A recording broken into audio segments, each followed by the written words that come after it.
જય શ્રી કૃષ્ણ. શ્રી સૌરાષ્ટ્ર પટેલ સમાજ નવી મુંબઈ આયોજિત આ જીવન વિદ્યા પરિચય સુખનું સરનામું વક્તા શ્રી સુરેશભાઈ પટેલ આ શિબિરનો આપણે શુભ આરંભ કરી રહ્યા છીએ. ત્યારે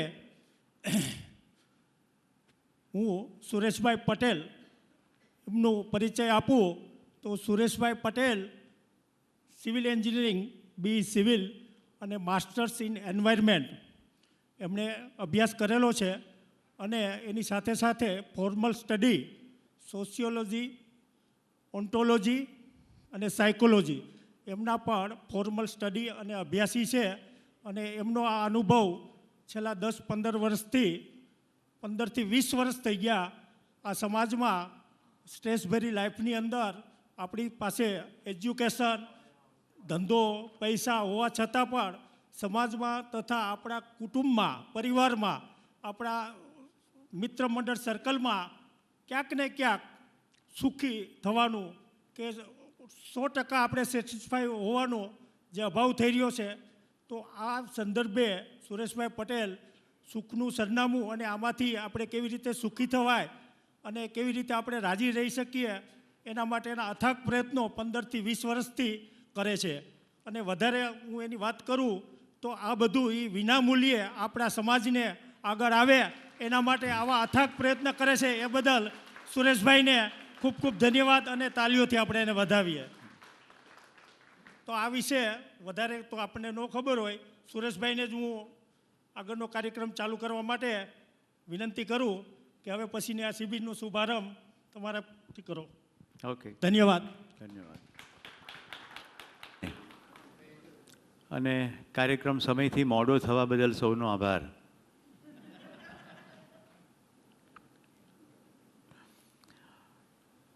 આપણે કાઠિયાવાડમાં કહે ને લોસા સે લોસા, રાઈટ? લોસા છે એ તો તમે જોયું જ હશે, હું બધું સેટિંગ કરતો હતો. એટલે મારો પરિચય જે આપવામાં આવ્યો એમાંથી થોડુંક મને આઘું પાછું કરવા જેવું લાગે છે. કરું?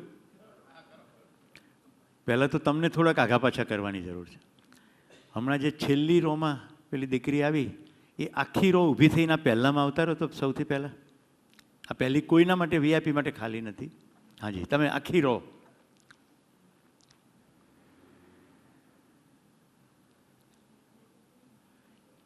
આપણે ત્યાં એવી પરંપરા છે કે વીઆઈપી લોકો છેલ્લે આવે, પણ વીઆઈપી લોકો પોતે ભૂલી ગયા કે અમે વીઆઈપી છીએ, એટલે એ લોકો પાછળ બેઠા. તમે વીઆઈપી છો એટલે તમારા માટે આરક્ષિત છે. આપણે શિબિરનો વિધિવત પ્રારંભ કરીએ પહેલાં થોડીક પારિવારિક વાતો કરી દઈએ. રાઈટ દેવશીભાઈ? વેરી પ્રારંભિક પરિચયમાં જે કહેવાયું એ એક ભાગ છે. હું એક નંબરનો રખડું માણસ છું,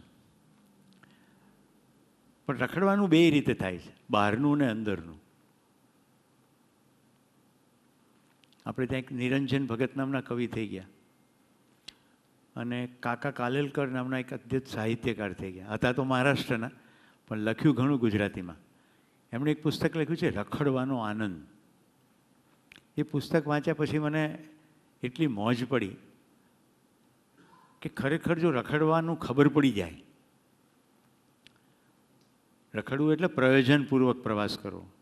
કોઈ પ્રયોજન હેતુ વગર જઈએ તો એમાં કંઈ મજા નથી, પણ પ્રયોજન ખબર પડી જાય તો બહારનું રખડવાનું જેટલું થતું જાય તેમ તેમ અંદરનું રખડવાનું શરૂ થઈ જાય.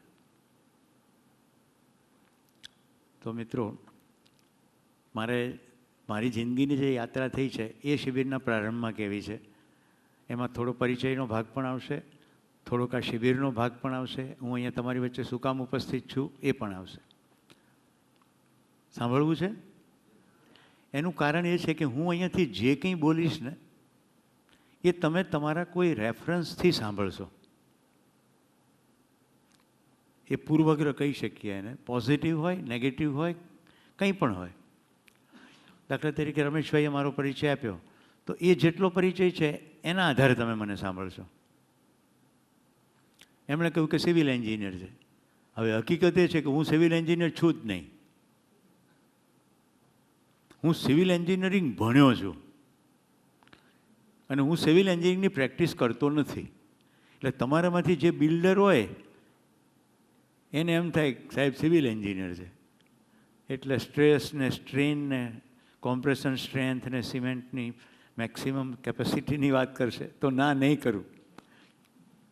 મારા પરિચયમાં મેં એક ટાઇટલ માર્યું છે પાસ્ટ, ભૂતકાળ. ભણ્યા સિવિલ એન્જિનિયરિંગ પણ હું પ્રેક્ટિસ કરતો નથી. રાધર હું પ્રેક્ટિસ એવી કરું છું કે આપણે નાગરિક તરીકે, એક સિવિલિયન તરીકે કેવી રીતે જીવવું. આપણે ત્યાં એક ખોટો શબ્દ પ્રયોગ છે, ગામડીઓ છે. એટલે ગામડામાંથી શહેરમાં આવી જાય એટલે આપણે એને સિટીઝન કહીએ. સિટીઝન તો ગામડામાં રહેતો હોય એને વિલેજ જન કહેવું જોઈએ કે નહીં? અને સિટીઝન થાય એટલે સારો થઈ જાય એ બહુ મોટો ભ્રમ છે. હા કે ના? સિટીઝન એટલે દેશનો નાગરિક એમ નહીં, સિટી સાથે સંકળાયેલો. અત્યારે તમારા પૈકી કેટલાકના ચહેરા હસી રહ્યા છે, કેટલાકના ચહેરા એકદમ ટેન્શનમાં છે. તો હું તમને કહી દઉં, તમારા ચહેરા ગમે એવા હોય, મને કાંઈ ફેર પડવાનો નથી. અને આ 3 દિવસના અંતે જો હું તમને એટલું શીખવાડી શકું કે બહારની કોઈ પણ વસ્તુથી પ્રભાવિત થયા વગર જિંદગીના મૂલ્યોને સમજીને એ પ્રમાણે જીવવું, એનું નામ જ સુખનું સરનામું છે. બહારની વસ્તુથી પ્રેરિત થવાય, પ્રભાવિત થઈએ તો લૂઢક્યા જ કરીએ. ક્યારેક આમથી કોઈક ધક્કો મારે ને ક્યારેક આમથી કોઈક ધક્કો મારે. અત્યારે કેટલાક ક્રિકેટ અંતર્ગત પ્રભાવિત છે. હા કે ના? હું થોડી વિગતો નહીં આપું પણ જે ઘટના ઘટી છે કહું. ગાંધીનગરમાં વરિષ્ઠ આઈએએસ અધિકારીઓની વચ્ચે હું એક સલાહકાર તરીકે બેઠો હતો. એ પૈકી મારી બાજુના અધિકારી જે હતા એને ધીમે રહીને ટેબલની નીચે ફોનમાં ક્રિકેટની મેચ ચાલુ કરી.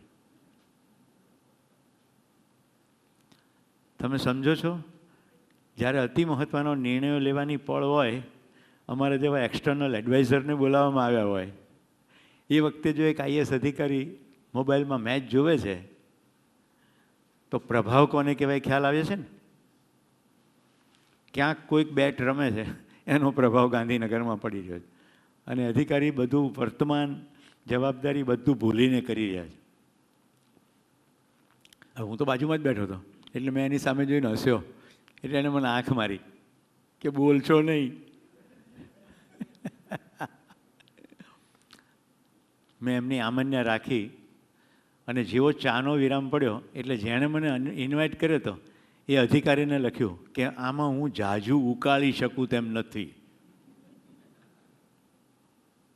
એટલે વધુ વિગત નહીં આપું પણ મારી ભૂમિકા અહીંયા મને પ્રસ્તુત લાગતી નથી એટલે હું જાઉં છું. ધન્યવાદ. ભારત માતા કી જય. કારણ કે મને એ ખબર પડી ગઈ છે કે મારે આ પૃથ્વી ઉપરથી પસાર થવાનું એક જ વાર છે આ શરીરમાં. ફરી વાર આવીશ ત્યારે શરીર બીજું હશે. સમય કેટલો કિંમતી છે. એની કરતાં હું કેસુડાના ફૂલો ના જોઉં તો હું ત્યાંથી નીકળું. ડ્રાઈવર મને કે સાહેબ ઘરે? મેં કીધું ના ઘરે નહીં, પુનિતવનની પછવાડે લઈ લે. સરકારી ડ્રાઈવર એ તો સાંજે 5 વાગ્યા સુધી બુક થયેલો જ હતો. તો મેં કહ્યું થોડા કેસુડાના ફૂલો જોઈ લઉં. આ તમારી સામે ઘટના એટલા માટે કહું છું, જ્યારે નરેન્દ્રભાઈ મુખ્યમંત્રી હતા ત્યારે કર્મયોગી ચિંતન શિબિરો ચાલતા. આ યુટ્યુબ લાઈવ થઈ રહ્યું છે અને હું સભાનતાપૂર્વક બોલી રહ્યો છું. એમની તો અપેક્ષા એવી કે કંઈક અમે ફરક પાડીએ પ્રાઇવેટ સેક્ટરના માણસો. જે અધિકારીને મારે મળવાનું હતું હંમેશા હું સમયથી વહેલા પહોંચ્યું એટલે પીએને મેં કાર્ડ આપ્યું કે સાહેબને ખાલી એટલો સંદેશ આપો કે હું આવી ગયો છું. તો તરત એમણે તો મને અંદર બોલાવી લીધો. પછી મને કે સુરેશભાઈ મારી બાજુમાં આવતા રહો, હજી આપણે મિટિંગને 15 મિનિટની વાર છે. એની બાજુમાં ગયો તો મેં જોયું સામે ટેલિવિઝન ઉપર ક્રિકેટ મેચ ચાલતી હતી. એટલે મેં એવું કહ્યું કે હું એક ફોન કરીને આવું, તમે જુઓ. બહાર નીકળીને મેં પીએને એક નાનકડો સંદેશો આપ્યો કે ડોટ સાહેબને મારા ટાઈમના સમય આપજો, હજી 15 મિનિટની વાર છે. એમાં પણ મેં આ જ લખ્યું. એક્ઝેક્ટ શું લખ્યું નહીં કહું, પણ એ મુખ્ય સાર આટલો જ હતો કે આમાં હું કંઈ જાજુ ઉકાળી શકું એમ છે નહીં. અને નીચે એક મહત્ત્વની ક્રિસ્ટલ ક્લિયર લાઈન લખી, જે ડિપાર્ટમેન્ટના વડા પોતાનો સમય ક્રિકેટની મેચમાં ગાળતા હોય ઓફિસમાં, એ ડિપાર્ટમેન્ટમાં હું કોઈ જાજુ કામ કરી શકીશ નહીં. પૂરી નમ્રતા સાથે. વિપુલભાઈ પછી તો રેચ લાગ્યો, કારણ કે હું તો નીકળી ગયો, પાછળથી ફોન ઉપર ફોન આવે, હું તો ઉપાડ્યું જ નહીં. પછી વાયા જ્યાંથી મૂળ આમંત્રણ આવ્યું હતું ત્યાંથી ફોન આવ્યો કે સુરેશભાઈ, પેલા અધિકારી તમને સંપર્ક કરવાની કોશિશ કરે છે, તમે ઉપાડતા નથી. મેં કીધું હું તો એમની ઓફિસે પહોંચ્યો તો પણ એ બહુ વ્યસ્ત હતા, એટલે હું નીકળી ગયો છું. અને હવે એ વ્યસ્ત હતા એટલું ફોન નથી ઉપાડતો. મારે એવું નહોતું કહેવું કે ક્રિકેટ મેચ જોવે. વળી પાછો ફોન આવ્યો કે એ તો કહે છે કે સુરેશભાઈ આવીને જતા રહ્યા મળ્યા વગર. મેં કીધું એમને કહો કે સત્યમેવ જયતે, આટલો એક શબ્દ કહો એમને. પછી મેં એમની સાથે ફોનમાં વાત કરી અને મેં કહ્યું હું એક નાગરિક તરીકે બહુ ગંભીર છું અને મને ફરક પાડવામાં રસ છે, મને વાર્તા કરવામાં રસ નથી. તમે ગમે તે અધિકારીઓ, મને એનાથી ફેર પડતો નથી. આ કેસ સમજાય છે શું કામ? આ બધું શું કામ કહી રહ્યો છું? હું અહીંયા પ્રવચન કરવા 3 દિવસ આવ્યો નથી. તમે જે લોકો સમયસર આવ્યા છો સૌનો ખૂબ ધન્યવાદ. જે નથી આવ્યા એને ચાનો વિરામ પડે તેને ઘંટડી મારજો, કે એટલી હિંમત રાખો કે આયોજકને કહી દો કે હું નહીં આવું. કરવું જોઈએ કે નહીં? આ પટેલ સમાજનો ઉપક્રમે છે ને, આ એક પટેલ બોલી રહ્યો છે. પટેલોએ બહુ મોટો ફેર પાડ્યો દુનિયામાં. જે કોઈને એમ થાય કે આ જ્ઞાતિવાદ છે, ના, બિલકુલ જ્ઞાતિવાદ નથી. આ જમીન ઉપર આપણે પરસેવો પાડીને દાણા ઉત્પન્ન કર્યા છે, એને કારણે સભ્યતાઓ વિકસી છે અને એને કારણે બધા વ્યવસાયો છે. પટેલ જ કામ ના કરે તો એકોય વ્યવસાય ટકી શકે એમ નથી. એ પટેલની અટક પટેલ હોવી જરૂરી નથી, જમીનના પટ્ટા ઉપર કામ કરે, શ્રમ કરે. આપણે તો બળુકી પ્રજા છીએ. આપણે કઈ જગ્યાએ બળ લગાડીએ છીએ એટલું એમને કહેજો. પછી એમણે માફી માગી લીધી અને મેં શિબિર ચલાવ્યું. મેં ક્યાંથી શરૂ કરી હતી આખી વાર્તા? પ્રભાવ. બહારથી આવતો પ્રભાવ આપણા જીવન મૂલ્યોને હચમચાવી નાખે તો જિંદગી જીવવાની મજા આવે નહીં. જીવન વિદ્યાના સમગ્ર અભ્યાસક્રમમાં એક સરસ મજાનું સૂત્ર છે, दूसरों की अयोग्यता से प्रभावित होना वो अपनी अयोग्यता है. એટલે બીજાની અયોગ્યતાથી પ્રભાવિત થઈ જવું એ આપણી અયોગ્યતા છે. તો આ નાનકડી નોટ સાથે આપણે મારી પરિચયની યાત્રા અથવા જે શરીરની યાત્રા લંબાવીએ. 78થી 82 ગ્રેજ્યુએશન કર્યું સિવિલ એન્જિનિયરિંગમાં, પણ એન્જિનિયરિંગમાં પ્રવેશ પહેલાં પ્રશ્નો શરૂ થઈ ગયા હતા. ઘરમાં સ્વામિનારાયણ સંપ્રદાય હતો, સંપ્રદાયના સાધુઓને મિલન મુલાકાત થતી, પ્રશ્નોની શરૂઆત થઈ. મેં એમને પૂછવાનું શરૂ કર્યું, એના જવાબ મળ્યા નહીં. ઘરમાં પણ એ પ્રશ્નોના જવાબ મળ્યા નહીં. એટલે પછી બહાર શોધવાનું શરૂ કર્યું. મારા ફંડામેન્ટલ પ્રશ્નો એવા હતા કે દેશની અંદર આટલી સારો વારસો છે તો દેશની સ્થિતિ આવી કેમ છે? સદભાગ્ય વિદેશમાં ભણવાની તક મળી. હું એન્વાયરમેન્ટલ એન્જિનિયરિંગમાં હોલેન્ડમાં મેં માસ્ટર્સ કર્યું. એક પટેલોની રૂખ હોય છે અમેરિકા ભાગી જવાની, અમેરિકા. ક્યાં જવું છે? અમેરિકા જવું છે. આજકાલ પટેલિયાઓ આવી રહ્યા છે, જુઓ છો ને. અહીંથી તો ફૂલહાર પહેરાવીને, હું એરપોર્ટ ઉપર દ્રશ્યો મેં જોયા છે, ખેડા જિલ્લામાંથી કોઈ પટેલ જતો હોય તો આખી બસ મૂકવા આવે. હું મજાક જરાય નથી કરતો, આખી બસ આવે. અને પહેલાં તો ટોળાને ટોળા થતા હતા. જ્યારથી અડાણીને એરપોર્ટ સોંપવામાં આવ્યું છે અમદાવાદનું, ત્યારથી બહુ ડખા થાય છે. નહીં તો બધો ધાડા પહોંચતા. પહેલાં તો એવી સગવડ હતી કે ટિકિટ લઈને તમે એરપોર્ટની અંદર પ્રવેશી શકતા હતા. હવે એવું થઈ શકતું નથી. જેની ટિકિટ હોય એ જ જાય, બાકી બધા બહાર રહે. હારતોરાથી મોકલ્યા હતા પેલા લોકોએ લોખંડના હારતોરા ઠેઠ પગ સુધી પહેરાવ્યા કે તમારા સન્માનમાં કોઈ કમી નહીં. મને પણ મનમાં એવું હતું કે આપણે પણ અમેરિકામાં સેટલ થઈ જવું. બેન પરણી ચૂકી હતી, માતા પિતા પણ અમેરિકા હતા, અને હું એવી સ્થિતિમાં મારું માસ્ટર્સ કરીને અમેરિકા ગયો. મારા ઘણા બધા મિત્રો એન્જિનિયરિંગમાં ભણતા હતી, અમેરિકામાં સેટલ થઈ ગયા હતા. આમ જુઓ તો બધી સાનુકૂળતા હતી, સપોર્ટિવ સ્ટ્રક્ચર તૈયાર હતું.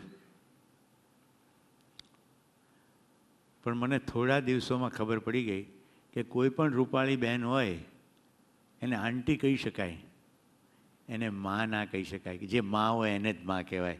ભારત મારી માં છે, અમેરિકા આંટી થઈ શકે પણ માં થઈ શકે નહીં. અને માં બીમાર હોય તો એની સેવા કરાય, એને ઘરમાંથી બહાર કાઢી મુકાય નહીં.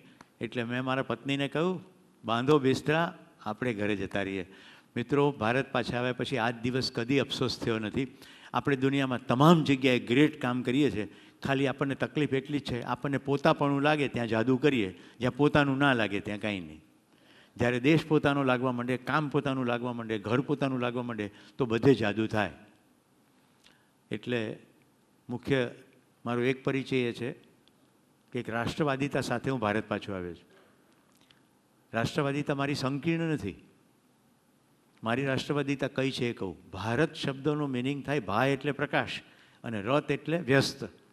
પ્રકાશની ખોજમાં જે લોકો રત છે એવા માનવ મૂલ્યોનો સમૂહ ને એ પ્રમાણે જીવતા લોકોનો સમૂહ એટલે ભારત.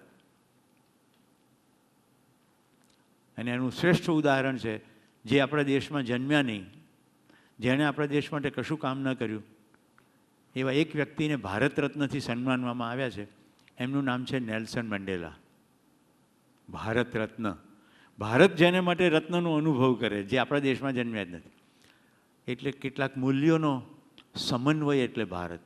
તો મારી રાષ્ટ્રવાદિતા બોર્ડરથી સંકળાયેલી નથી. દુનિયાના કોઈ પણ પડમાં જે આ મૂલ્યોથી જીવે એ ભારત, અને આપણે એવું ભારતીયપણું એને જીવવાની હું કોશિશ કરું છું. મિત્રો, વ્યવસાયની અંદર મેં એન્જિનિયરિંગ છોડી દીધું. અમેરિકાની યુરોપમાં ભણવા અને પ્રવાસ કરવાથી ખબર પડી કે આપણે ક્યાંય પાછા પડીએ એમ નથી, તો દેશમાં શું થઈ જાય છે. એટલે મેં હ્યુમન બિહેવિયરનો અભ્યાસ શરૂ કર્યો, માનવીય વર્તન. અહીંયા જે વિજ્ઞાનો કહેવામાં આવ્યા, સાયકોલોજી, સોશિયોલોજી, એન્થ્રોપોલોજી, ઓન્ટોલોજી, ભારતના પ્રાચીન દર્શનો. કારણ કે મને ક્વેશ્ચન એ હતો કે આપણી પાસે આટલો અદ્ભુત વારસો છે, આપણે પછાત કેમ છીએ? ક્યાં એનો જવાબ મળે? મિત્રો, એ મથામણમાં મેં મારો વ્યવસાય સ્વીકાર્યો, કોર્પોરેટ મેનેજમેન્ટ ટ્રેનિંગ. કારણ કે મને એમ લાગ્યું કે કંપનીના ટોપ માણસો સમજે તો નીચે સુધી એનું પર્કોલેશન થાય. આપણને સરખો વ્યવસાય કરતા આવડે તો કમસે કમ ડેવલપિંગ કન્ટ્રીમાંથી ડેવલપ કન્ટ્રીમાં તો જઈએ. જીવન વિદ્યાએ મને ખબર પાડી દીધી કે અર્બનાઇઝેશન એટલે ડેવલપમેન્ટ નહીં. મોટા પહોળા રોડ અને ફ્લાયઓવર અને ગગનચુંબી ઇમારતો એટલે ડેવલપમેન્ટ નહીં. અહીંયા ડેવલપમેન્ટ, પછી બહાર ડેવલપમેન્ટનો એક ભાગ જ મકાન છે, બીજો એક ભાગ બહુ ખાલી રહી ગયો છે. આ 3 દિવસ દરમિયાન આપણે એની ઉપર કોશિશ કરશું કે ખાલી રહી ગયેલો ભાગ કયો છે ડેવલપમેન્ટનો. પાછળ સુધી મારો અવાજ બરાબર પહોંચે છે? ઓડિયોની ક્વોલિટી ઠીક છે? ઓકે. અત્યારે તમે આમ પેલા આઈસ્ક્રીમના ચોસલાની જેમ જ્યાં જામી ગયા છો ત્યાં ભલે જામેલા રહ્યા. આ પહેલાં સત્ર પછી ચાની રિસેસ પડે પછી શક્ય એટલે આગળ બેસજો, પાછળ બેસવાનો કંઈ અર્થ નથી. સેકન્ડ થિંગ, ભાઈઓ બહેનો એવો ડિવિઝન નહીં પાડીએ, કારણ કે આ બાજુ હોલનું વજન વધી ગયું છે. તમે આમ ડોકું પાછળ ફેરવીને જુઓ, આ બાજુ વધારે ખુરશીઓ ભરાયેલી છે. તો શક્ય એટલે આગળ બેસીશું. તમે શક્ય એટલા મારાથી નજીક બેસો, જેથી તમે મારો ચહેરો જોઈ શકો. અહીંયા બતાવવાની કોશિશ કરશે એ લોકો, જરૂર પડશે ત્યારે. પણ આખો હોલ ભરાય તો બતાડવાની જરૂર રહે, નહીં તો તમે મને સીધા જોઈ શકો છો. તો ચહેરાથી ઘણું બધું કોમ્યુનિકેશન થાય, તમને મારો ભાવ પકડી શકાય. આગળ યાત્રા ચલાવું? રસ પડી રહ્યો છે? હું મારી કથા કહેવા નહીં.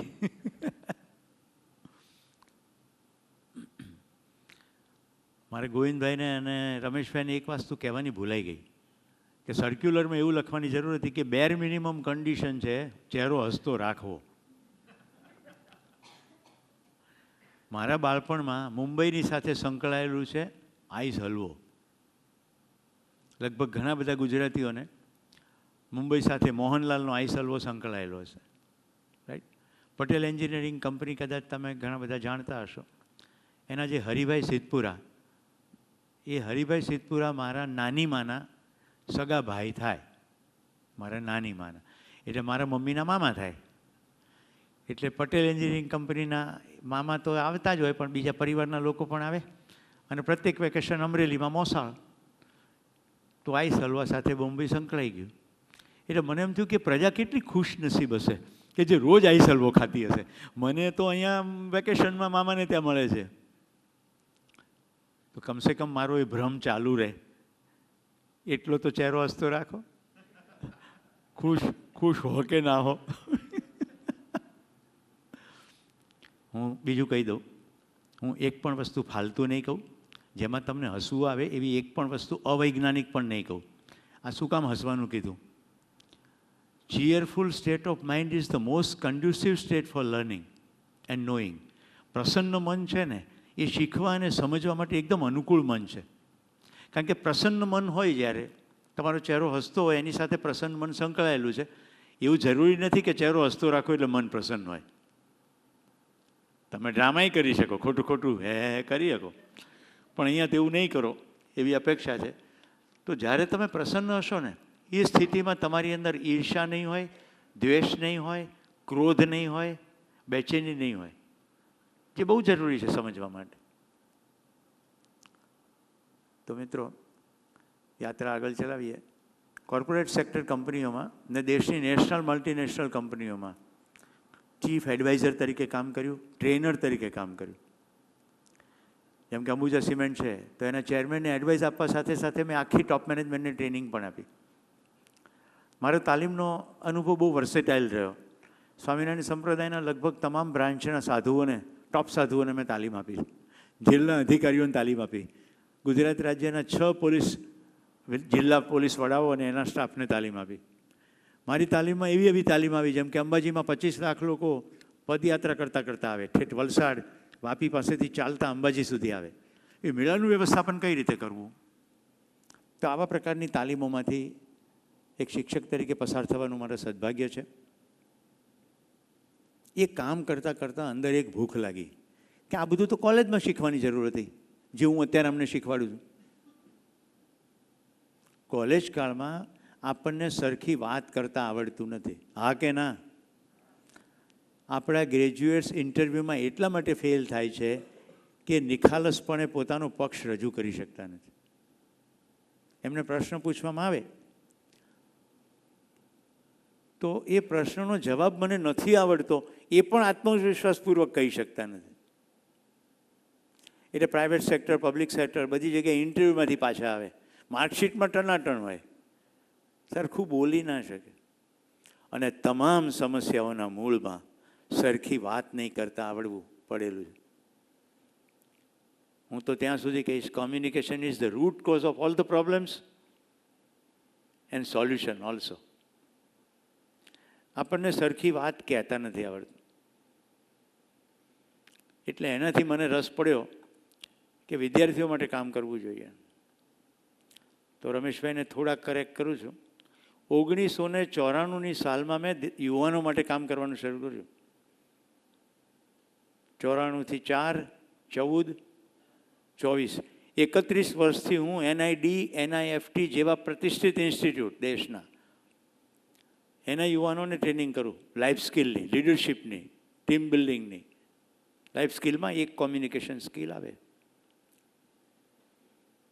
આવું શીખવતા શીખવતા અંદર પેલો પ્રશ્ન તો અકબંધ હતો. કયો પ્રશ્ન?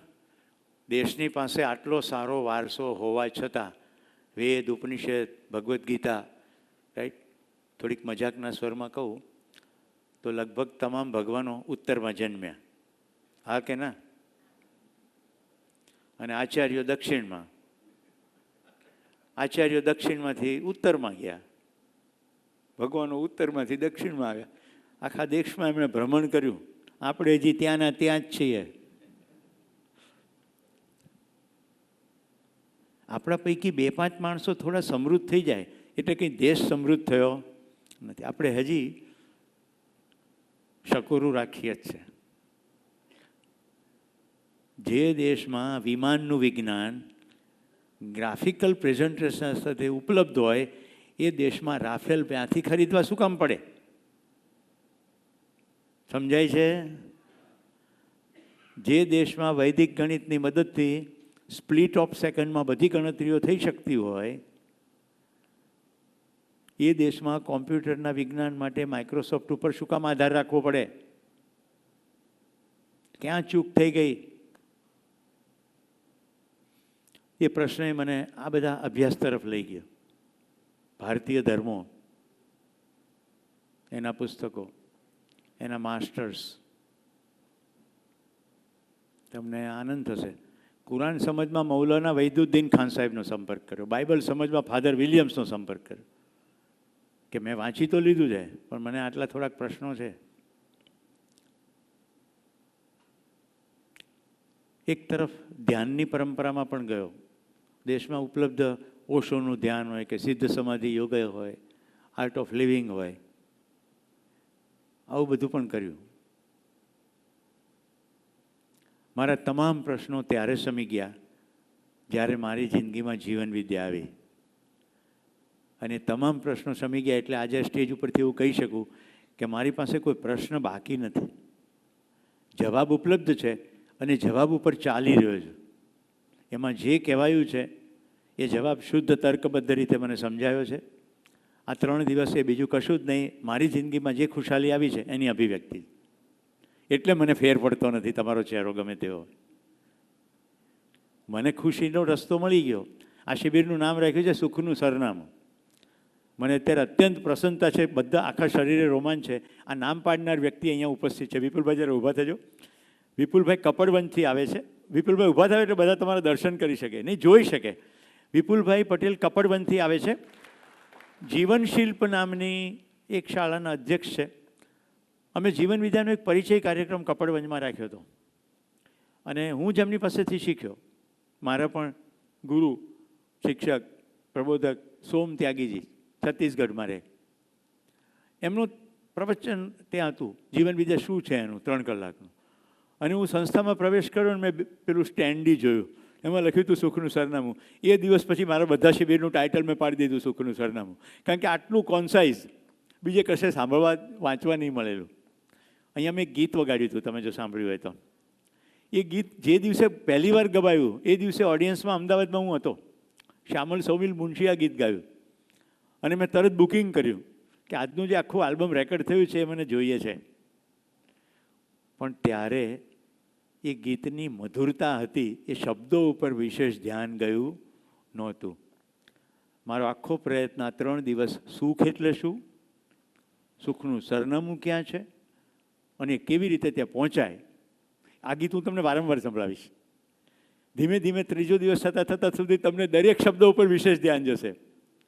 હું પછી શ્યામલભાઈ સૌમિલભાઈને મળ્યો. મેં એમને કહ્યું કે તમે શિબિરમાં આવો, તમે જે રચ્યું છે અને જે ગાયું છે એ બહુ મિનિંગફુલ છે, પણ જે રીતે તમે લખ્યું છે એ રીતે કદાચ તમને ખ્યાલ નહીં હોય કે એની પાછળનો મર્મ બીજો પણ હોઈ શકે.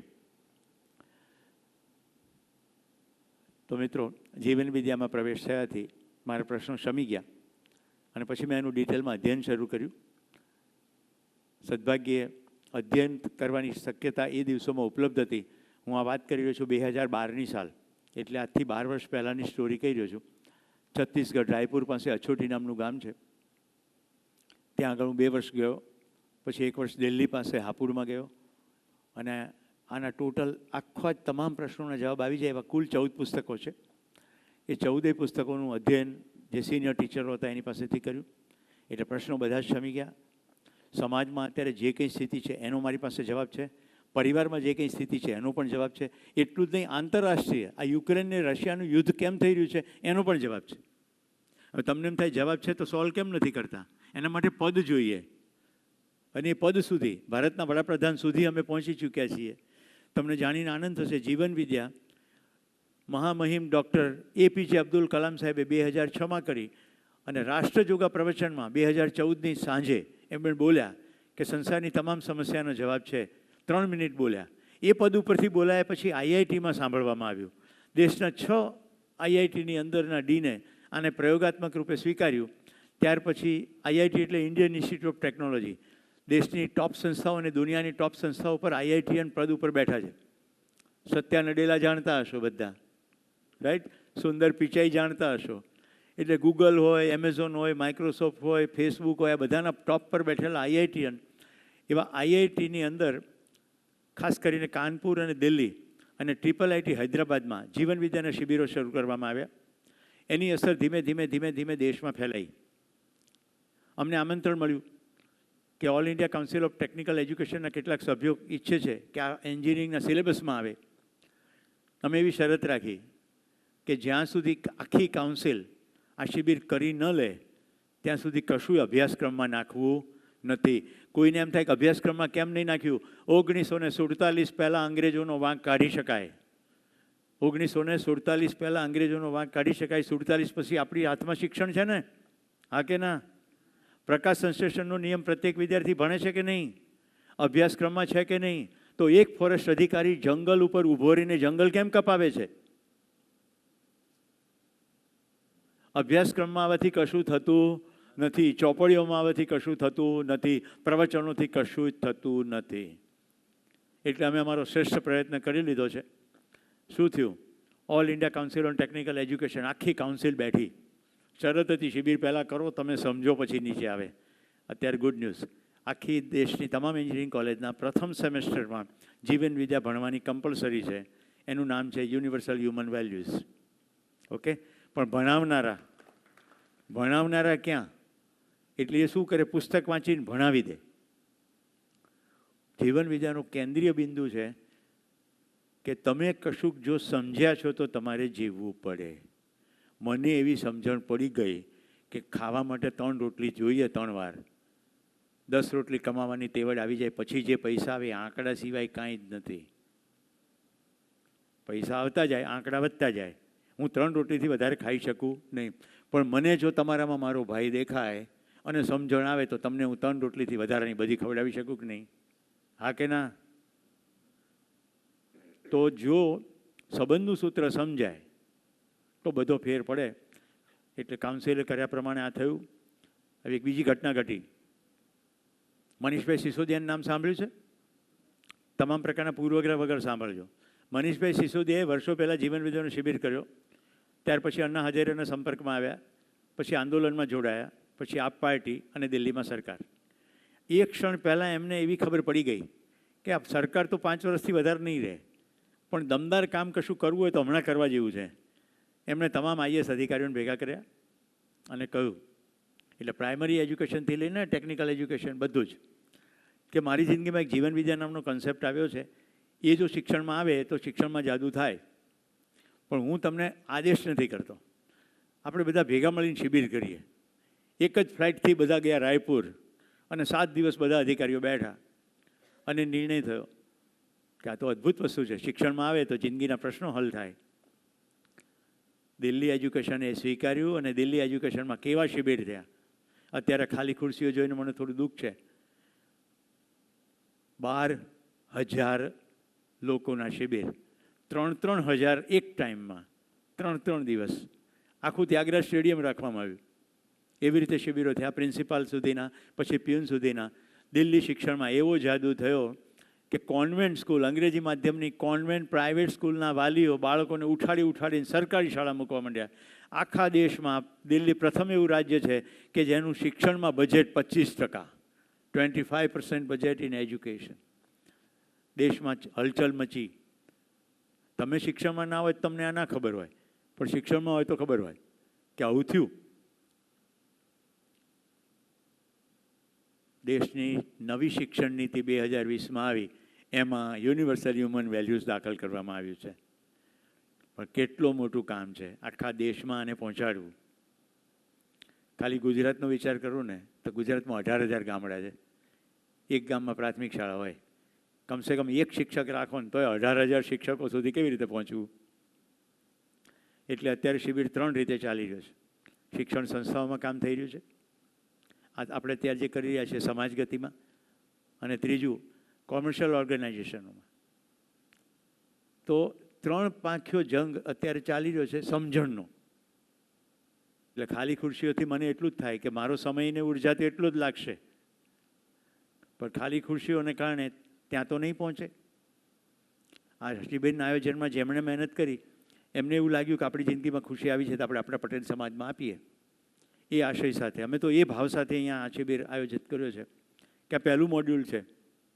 3 દિવસમાં તમને એમ થાય કે જિંદગીમાં મંગલ લાવનારી આ વસ્તુ છે, તો આપણે ફરી એકવાર મળીએ અને વધુ ડિટેલમાં સમજીએ.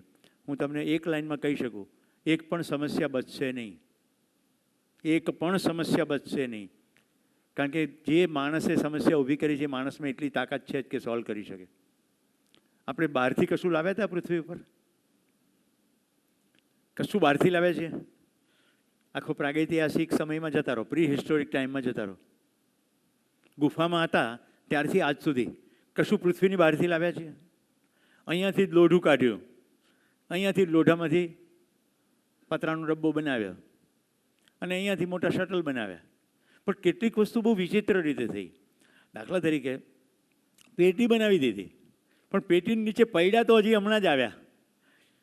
ખાસ કરીને દિનેશભાઈ શેઠ જેવા કે આપ જેવા લોકોને ખબર હશે, વર્ષો સુધી બસ સ્ટેન્ડ અને રેલવે સ્ટેશને પેટી ઊંચકતા હતા અને કુલીઓ પાસે ઊંચકાવતા હતા, પૈડા હતા નહીં. તો માણસ જાતે જ્યારે ફોકસ કર્યું કે આને હજુ સારું કેમ કરી શકાય, તો પૈડું આવી ગયું. બસ ફોકસમાં જ ફરક છે. બહારથી ફોકસ અંદર જતું રહે. અંદર એટલે ખાલી આની અંદર જ નહીં, પરિવારમાં તો બધો ફેર પડે.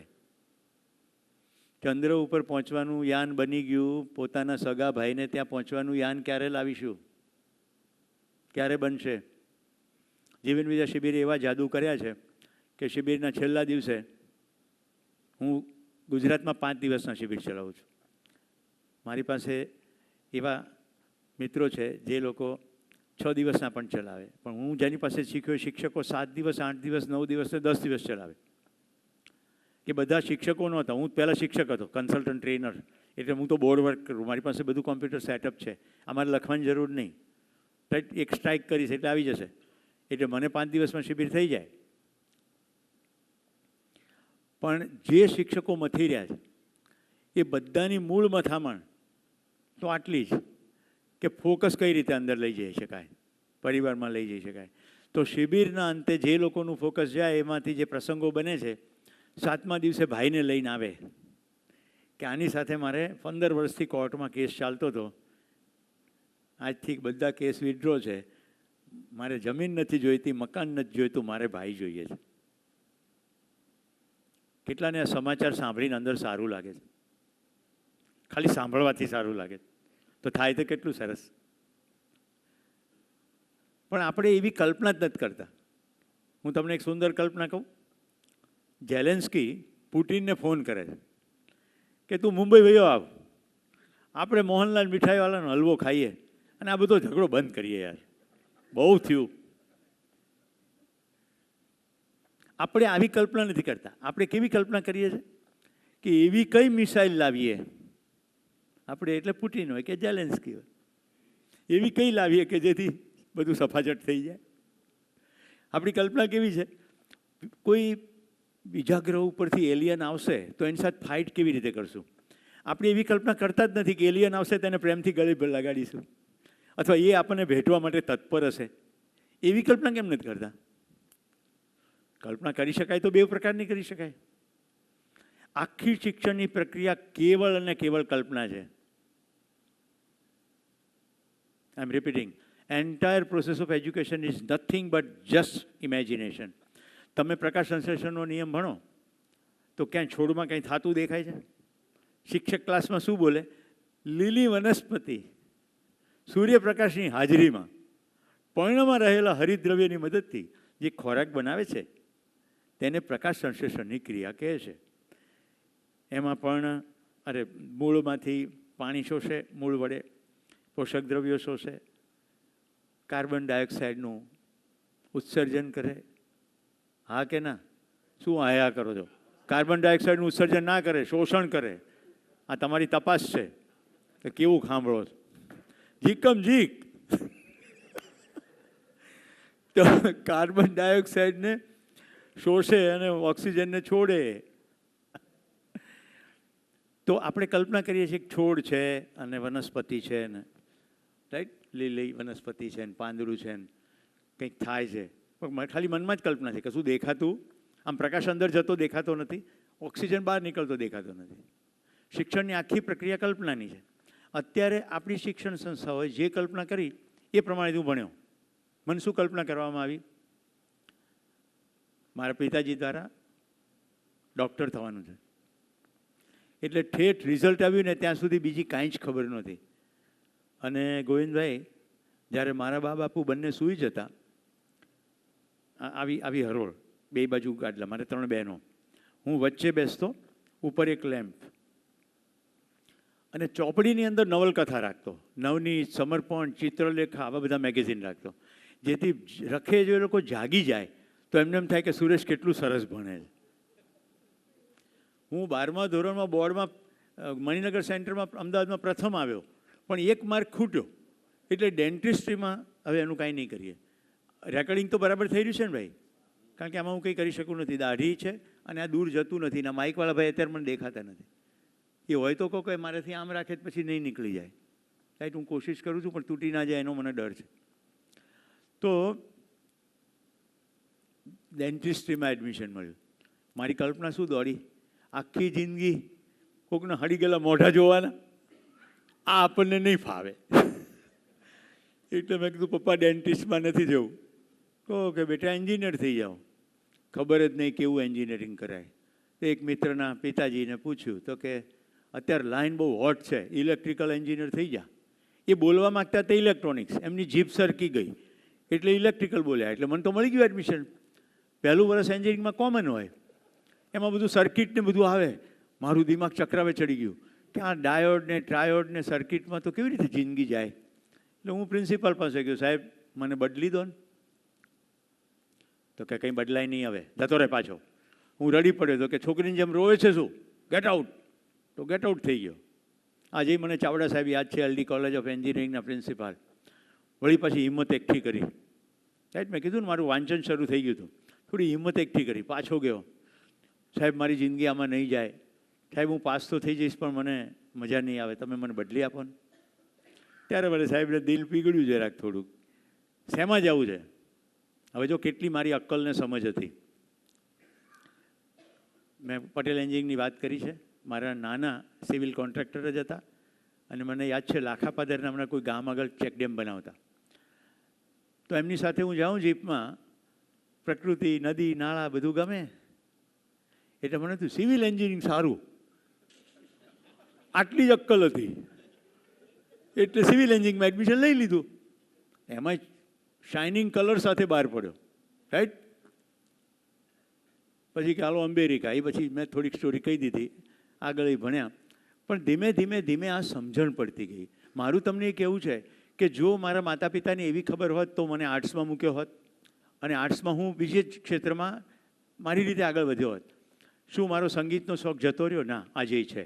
લિટરેચરનો શોખ જતો રહ્યો? ના, આજે છે. સમયની અનુકૂળતા હશે તો હું થોડી તમને કવિતાઓ પણ કહીશ. એ કવિતાઓ એવી કે જે મારે જે સમજાવવું છે એને સપોર્ટ કરતી હોય. તો રસ ક્યાં જાય? એ તો અકબંધ રહ્યો. મારે તમને ખાલી એટલું કહેવું છે, કલ્પનાશીલતામાં જો માણસને જિંદગીનું સાચું સુખનું સરનામું મળે તો એ દિશામાં દોડે. જેવી કલ્પના હતી એવું ભણ્યા અને પછી અટવાયા. કોઈએ શીખવાડ્યું નહીં, ના ઘરમાં ના નિશાળમાં, કે રોજબરોજ આવતા પ્રશ્નોને કેવી રીતે હલ કરવા. મારા લગ્ન થયા, 2 કલાક પૂજા કરતી મારી માં મારી પત્ની સાથે સરખી રીતે વર્તતી નહોતી. કેટલા ઘરોમાં પ્રશ્નો હોય છે. હું તો ઘણીવાર મજાકમાં કહું કે ગુજરાતમાં જો આ પ્રશ્ન ન હોય ને તો ગુજરાત અમેરિકા ખરીદી લે એટલું તાકાતવાળું છે. આખું અમેરિકા ખરીદી લે. સાસુ અને વહુના પ્રશ્નો, રાઈટ. વહુઓને બધી સાસુઓ ડેન્જર જ લાગે અને બધી સાસુઓને વહુઓ ડેન્જર લાગે, રાઈટ. પરસ્પર ખીટપીટ ખીટપીટ ખીટપીટ ચાલ્યા જ કરે. તો મને થયું કે આ મારા મમ્મી 2 કલાક પૂજા કરે છે, આ ફોટામાં એને ભગવાન દેખાય છે અને મારી જીવતી પત્નીમાં નહીં દેખાતા હોય. પેલો જે શોધ છે ને, ધર્મ શું છે, અધ્યાત્મ શું છે, ઈશ્વર શું છે, તો તમને અત્યારથી કહી રાખું, ભૂત પ્રેત દેવી દેવતા બધું આવી જાય આમાં.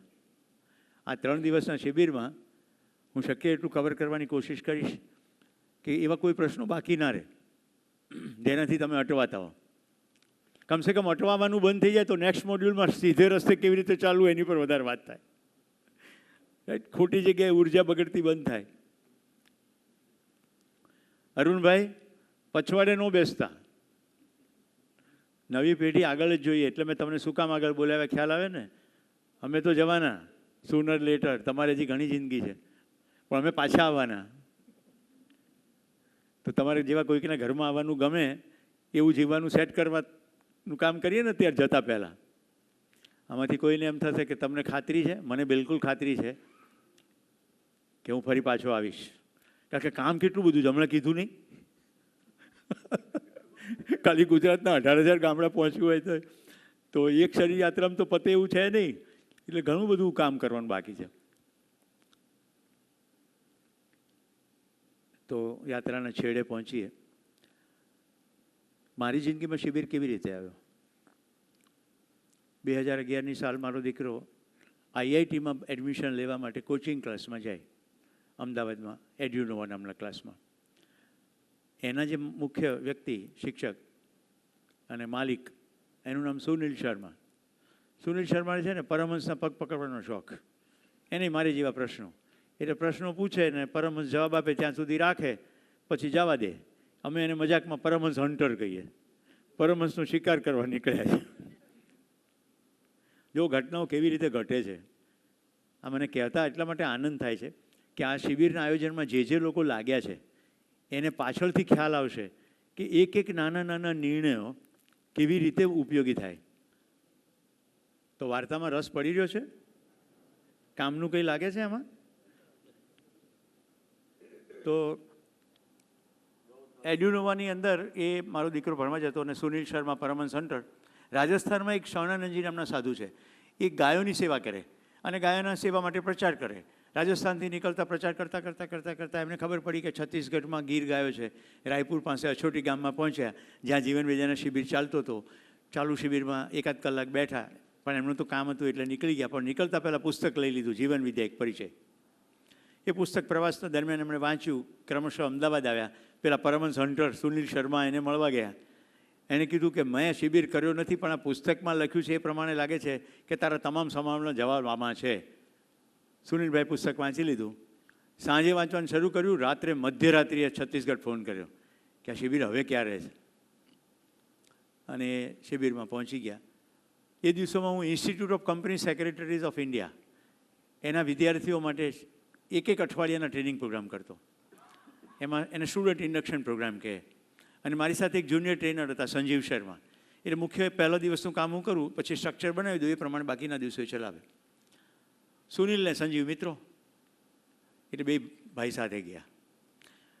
સંજીવે ત્યાંથી મને 2 દિવસને પછી ફોન કરીને કે સાહેબ બધા પ્રોગ્રામ કેન્સલ કરો, પહેલી ફ્લાઇટ પકડો, ખજાનો હાથમાં આવી ગયો છે. એટલે હું શું બોલ્યો ખબર? જીવન વિદ્યા, લાઈફ સ્કિલ ને એ તો આપણે 25 વર્ષથી શીખવાડીએ છીએ. જીવન વિદ્યા એટલે લાઈફ સ્કિલ નહીં.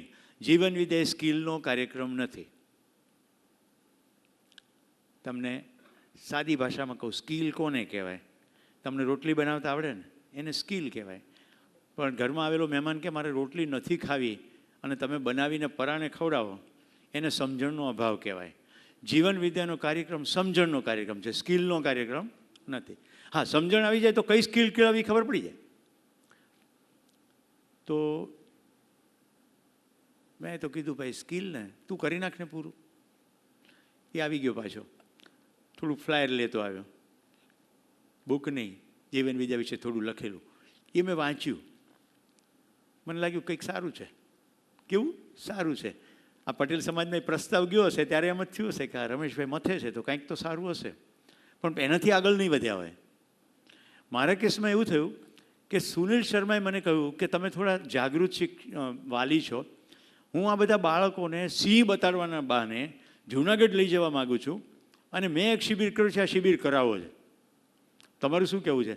મેં કીધું પેલા કાગળિયામાં જે લખ્યું છે ને એ જો સાવ સાચું હોય તો મારો દીકરો IITમાં નહીં જાય તો ચાલશે.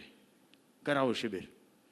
એટલે એને લઈ ગયા. બધા વાલીઓએ પોતાના બાળકોને ના મોકલે, કારણ કે આઈઆઈટીનું કોચિંગ તમે સમજો છો કેટલો મનમાં ભ્રમ છે બધાને. આઈઆઈટી કરે એટલે બધું સરસ, આખી જિંદગી સારી થઈ જાય. જો એવું થઈ જતું હોય તો આઈઆઈટીનો આપઘાત કરે. વાંચો છો ને છાપામાં? આ મહિનામાં 3 ઇવેન્ટ આવ્યા છે. આઈઆઈટી અને આપઘાત કર્યો હોય. એ શિબિર કરવા ગયો. એ વખતે સંજીવભાઈ પણ સાથે ગયા, બધા વિદ્યાર્થીઓની સાથે. મેં મારા દીકરાને ફોન નહોતો આપ્યો. મેં એવું એને કહ્યું હતું કે જે આ લખ્યું છે એ પ્રમાણે તું પૂરે એકાગ્રતાથી કરજે, આપણે કંઈ વચ્ચે વાત કરવાની જરૂર નથી, હું તને લેવા આવીશ. તો હું એને છેલ્લા દિવસે લેવા જાઉં એ પહેલાં ચોથા દિવસે એણે મને ફોન કર્યો, સંજીવે કે લો બેટે કે સાથ બાત કરો. એમ ફોન થમાવી દીધો. મેં કીધું ઈશુ મારે કંઈ વધારે વાત નથી કરવી, એક લીટીમાં કહી દે આ 4 દિવસમાં તને શું મળ્યું.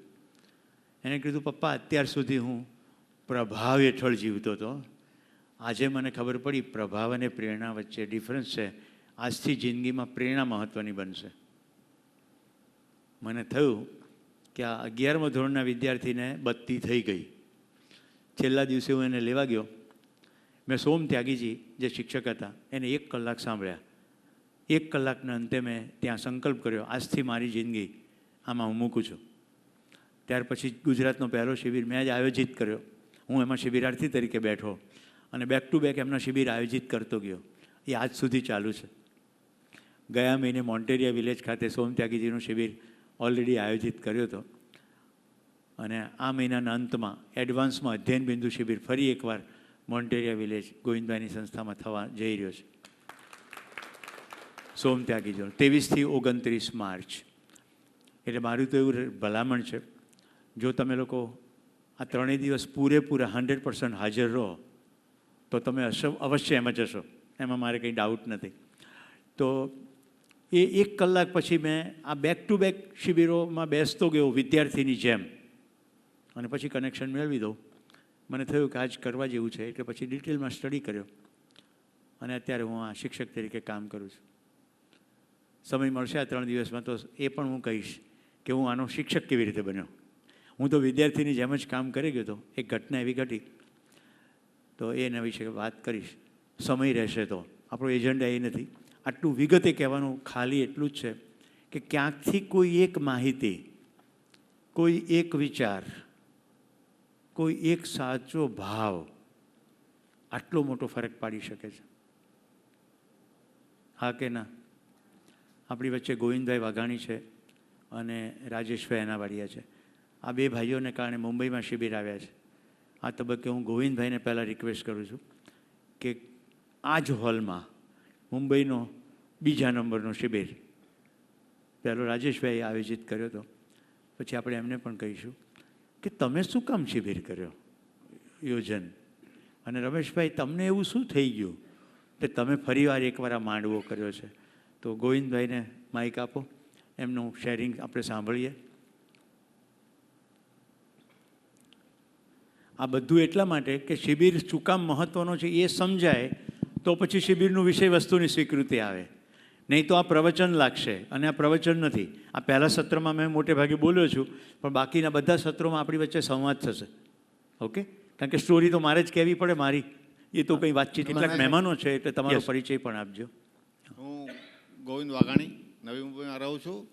આ સમાજમાં હું 27 વર્ષથી જોડાયેલો છું, સેક્રેટરી પદ ઉપર હતો અને બધા સમાજના મારા ભાઈઓ સાથે ઘણો મને ગૌરવ છે.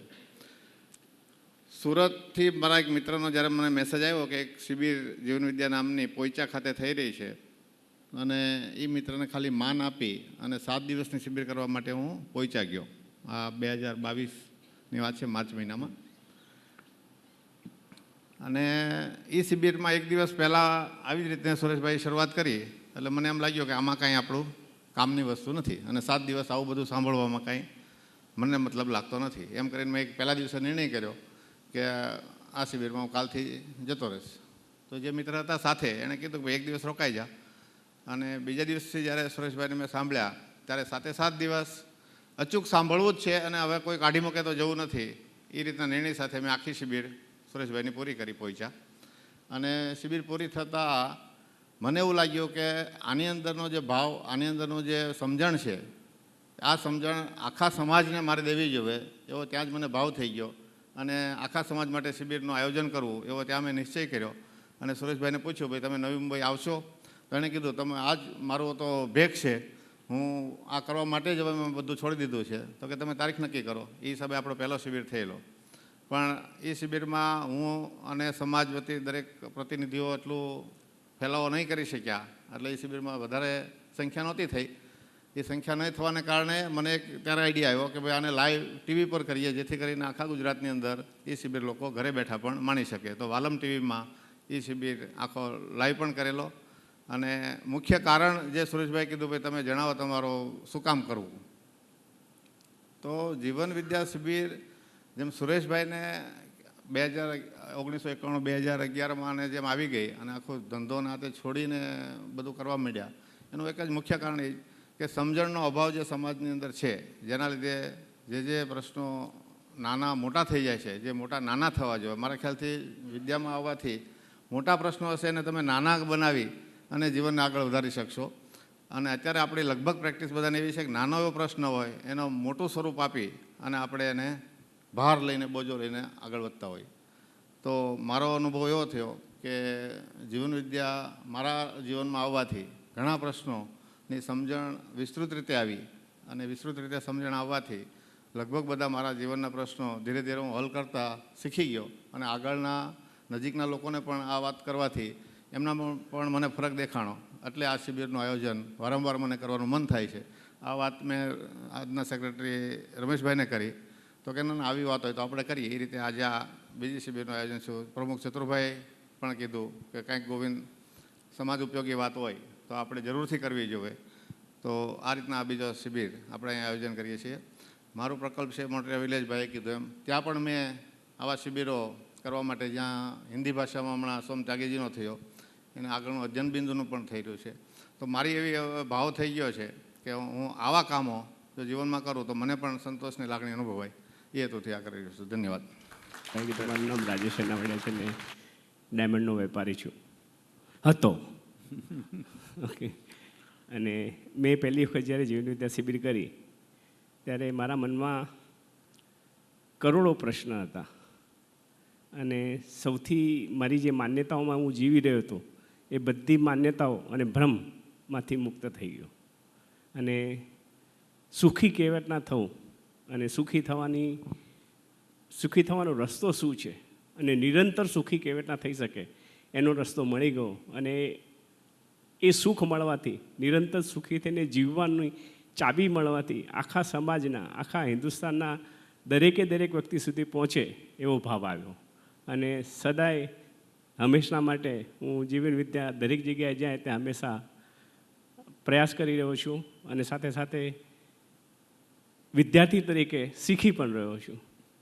તો આપ સૌને આમંત્રણ છે કે આ 3 દિવસમાં તમને બધું સુખી થવાની ચાબી મળી જશે. ધન્યવાદ.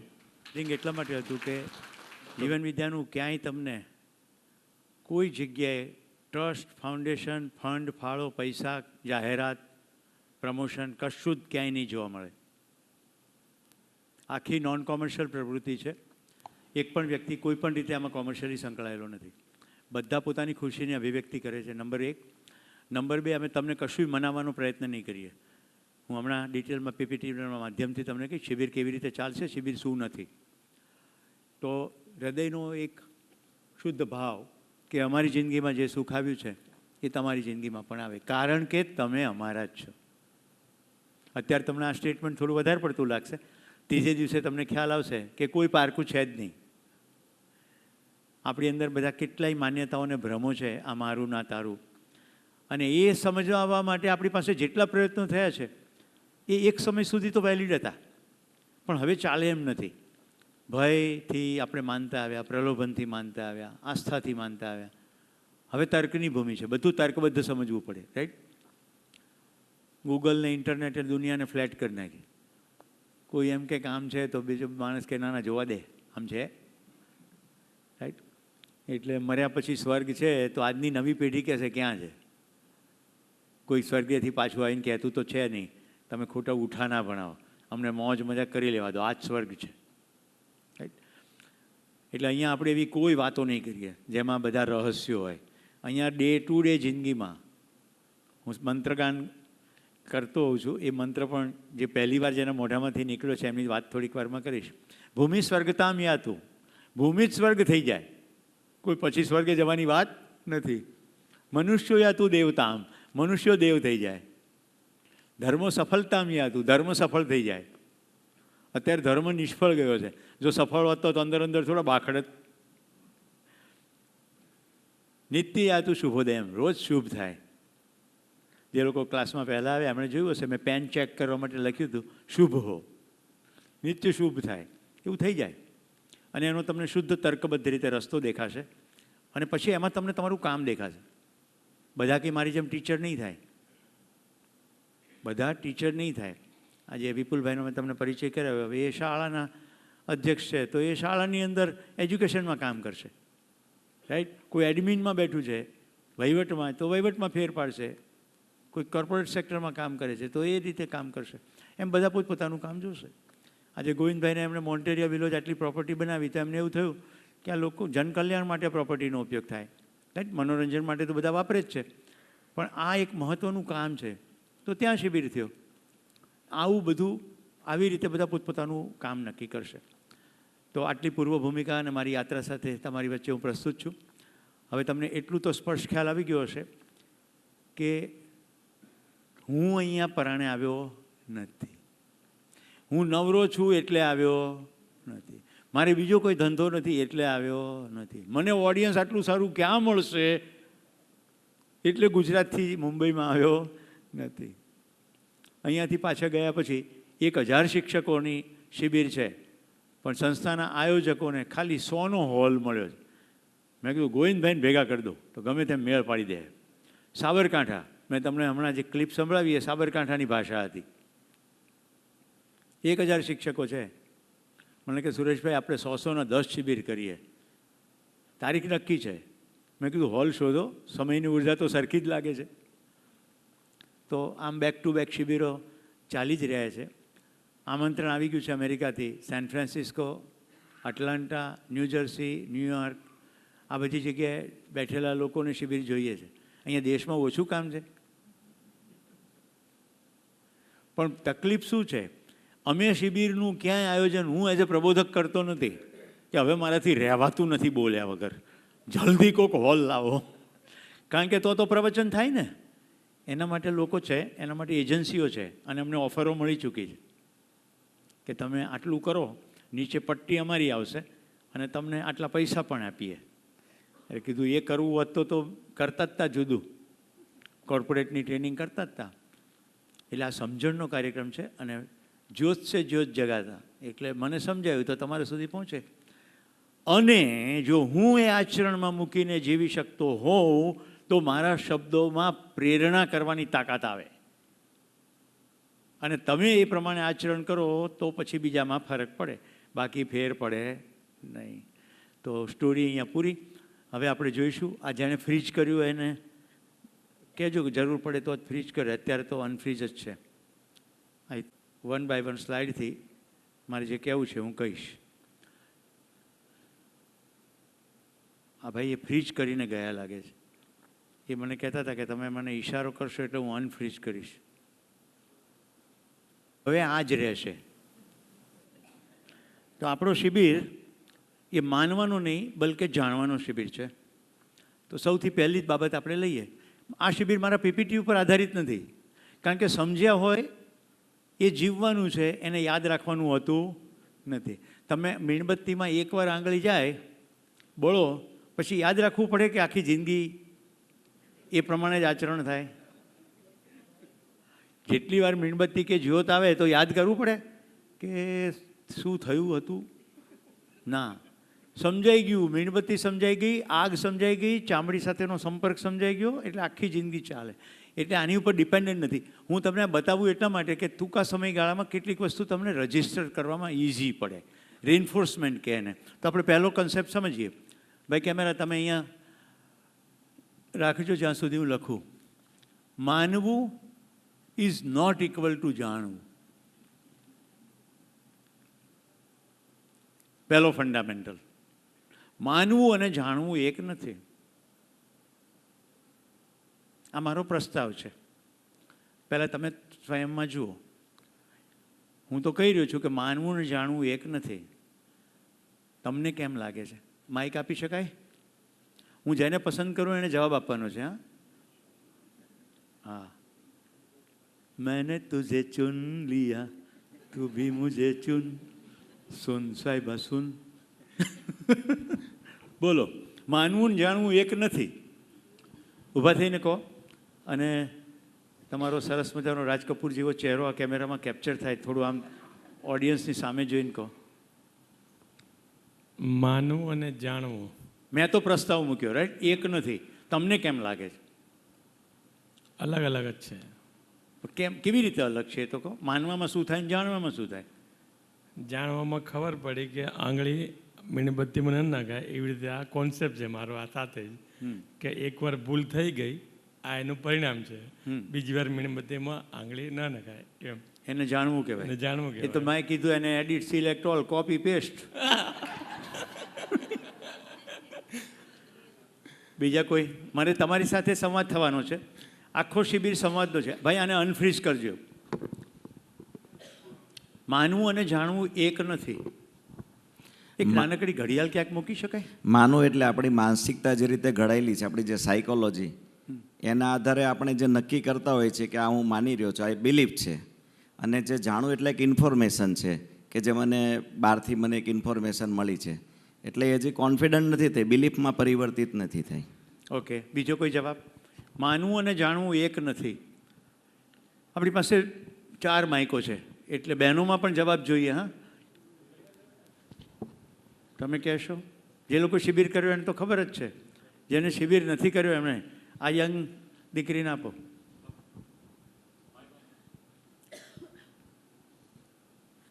જાણવું મતલબ કે હું કાંઈક વસ્તુને જાણું છું, બટ મને જાણવું બોલો, એની અંદર જાણવું શબ્દ આવે તો વ્યાખ્યા કેવી રીતે થાય? લાઈક હું એને અન્ડરસ્ટેન્ડ કરું રહી, બટ હું એને માનું રહી અંદરથી. મને અંદરથી લાગેલું કે હું એને અપ્લાય કરી શકું મારા માટે, તો દેટ ઇઝ માનવું.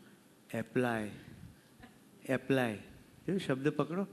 જેને હું એપ્લાય કરી શકું એને મેં જાણ્યું કહેવાય. જેને હું એપ્લાય ના કરી શકું અથવા એપ્લિકેશન શક્ય જ નથી, એ બધી માન્યતાઓ જ છે. ખૂબ સરસ, આપણે તાળીઓથી વધાવીએ ને. ભાઈએ જે કીધું એમાં થોડો ઇશારો છે પણ સ્પષ્ટતા નથી, એટલે આપણે પહેલાં સ્પષ્ટતા કરી દઈએ. તમામ પ્રકારની માહિતીઓ માનવાની અંદર આવી શકે, પણ જો આચરણમાં આવી શકે તો જ એને જાણ્યું કહેવાય, નહીં તો જાણ્યું કહેવાય નહીં. હું વેદાંતની વાતો કરું, આખી ગીતા કંઠસ્થ કરી નાખું, એટલે માહિતી છે. મારી અંદર આ માહિતીની સાથે વધારાની એક માહિતી હોય કે આ ફાઇનલ જ્ઞાન છે, એ પણ માહિતી જ છે. હું ફફડાટી બોલી દઉં, એ આચરણ નથી, એ પણ માહિતી હવે બહાર નીકળી છે. એમાં જે લખ્યું છે એ મારી જિંદગીમાં હું જીવી શકું, એપ્લાય કરી શકું, આચરણમાં મૂકી શકું,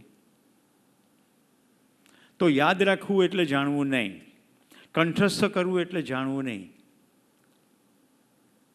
સામાન્ય તો બિલીફ આવી જ છે ને કે તો બધું જાણે છે. એ જાણતા નથી. નાના નાના બાળકો, તમે એને ગીતાજીના વર્ગમાં મૂકો, ઇન્ટરનેશનલ ગીતા ચેન્ટિંગ કોમ્પિટિશન થાય છે, રાઈટ? મારા બાળકોએ ભાગ લીધો છે. ફફડાટીમાં ગીતા બોલે. એક પોપટ છે, એની ટ્રેનિંગ આપો તો એ પણ તમારી કોપી કરે. હા કે ના? શું એ જાણે છે? એ જાણતા નથી, એ ખાલી બોલે છે. માહિતી રટેલી છે એ એક્સપ્રેસ કરે છે, એ કશું જાણતા નથી. તો આપણે સ્પષ્ટ કરીએ, જાણવું એટલે સમજવું, અને જે પ્રમાણે સમજ્યા હોઈએ તે પ્રમાણે જીવવું. જાણવું એટલે માહિતીનું એકત્રીકરણ નહીં, એક્યુમ્યુલેશન ઓફ ઇન્ફોર્મેશન નહીં. બીજું ઉદાહરણ લઈએ. હું તમને કેવી રીતે તરવું એની માહિતી આપું છું. જુઓ, આ માહિતીથી તમે તરી શકશો કે કેમ. ઊંડો શ્વાસ લો, પાણીમાં ઉતર્યા પછી હાથ આમ કરો, રાઈટ, અને શરીર આડું થઈ જાય પછી પગ આમ કરો. થોડી થોડી વારે માથું બહાર કાઢીને શ્વાસ લો અને છોડો, એટલે તમે તરી શકશો. બોલો, આ માહિતી હોય, આ માહિતી જેની પાસે હોય એ તરી શકશે? તો એ તરવાનું જાણે છે કે તરવા અંગેની માહિતી છે એની પાસે? માત્ર માહિતી છે. એટલે દિનેશભાઈ સાહેબ, તમે શિક્ષણ સંસ્થામાં છો ને, સાંભળજો. 1947 પહેલાં હું અંગ્રેજોનો વાંક કાઢી શકું. 1947 પછી આપણા પાસે આપણું શિક્ષણ છે. પ્રકાશ સંશ્લેષણનો નિયમ વિદ્યાર્થીઓ જાણે છે? ના. જો જાણતા હોય તો એક પત્તું ના તોડી શકે. તેઓ ખાલી માને છે કે વનસ્પતિ પ્રકાશ સંશ્લેષણની ક્રિયા કરે છે. માહિતી છે, જાણ્યું નથી. જો જાણ્યા હોય તો સમજે ને કે આ ઓક્સિજન મારા માટે કાઢે છે.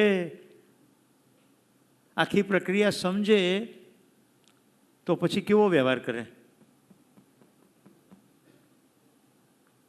આટલા કેમ્પેન ચલાવવા પડે, ઝાડ વાવો, ઝાડ વાવો. આખી માનવ જાત અત્યારે ગ્લોબલ વોર્મિંગને કારણે મરવાના આરે છે. આ બધું મને બોલવું ગમતું નથી, પણ મારું સાયન્ટિફિક બેકગ્રાઉન્ડ છે એટલે કહું. તમે ગૂગલ કરજો, ડૂમ્સડે ક્લોક, એ ઘડિયાળ છે, વિનાશની ઘડિયાળ. એમાં કાંટા ફરી રહ્યા છે. કેટલા નજીકમાં આપણે મરી જવાના છીએ બધા. જેટલું પૃથ્વીનું વાતાવરણ છે એને અનુરૂપે ઘડિયાળ ચાલી રહી. વૈજ્ઞાનિકો બધી માહિતીમાં ફીડ કરે. જ્યારે ઠંડી પડવી જોઈએ ત્યારે હવે ઠંડી પડી નથી રહી, રાઈટ. ગ્લેશિયરો ઓગળી રહ્યા છે.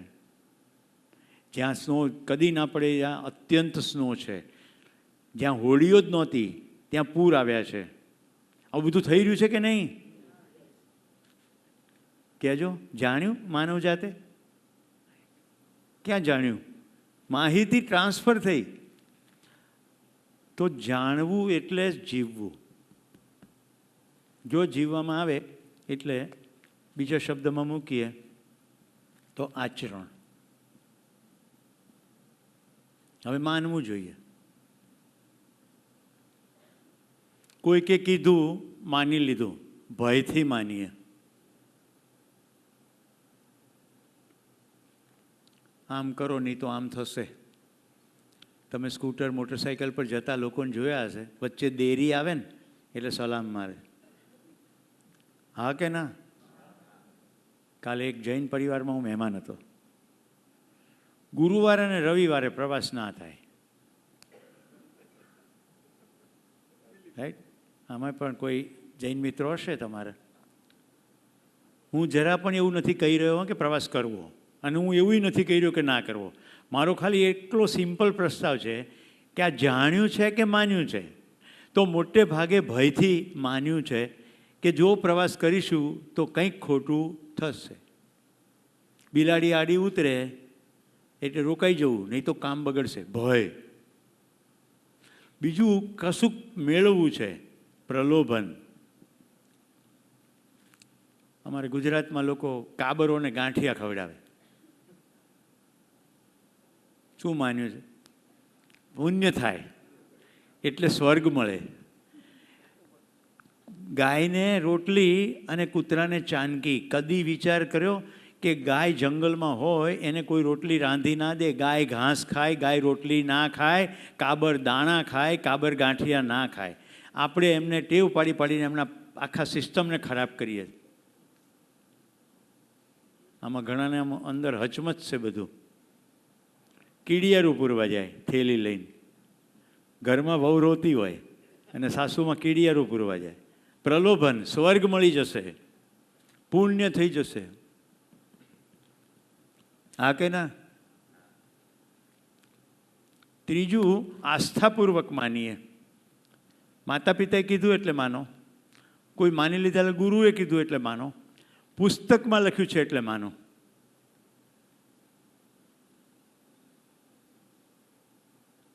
કેટલી હદ સુધી માનીએ? ભાગવતને મહાભારત તો ખબર હશે ને, છે કે નહીં? કેટલાના ઘરોમાં મહાભારતનું પુસ્તક છે?